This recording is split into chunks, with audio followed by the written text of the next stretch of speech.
Hi hello praise lord. మీరందరూ బాగున్నారండి?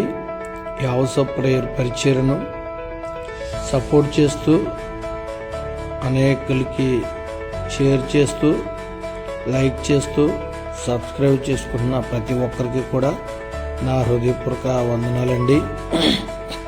అయితే ఈరోజు దేవుని వాక్యం ఏం తెలియజేస్తుందో ఒకసారి గమనిద్దాం.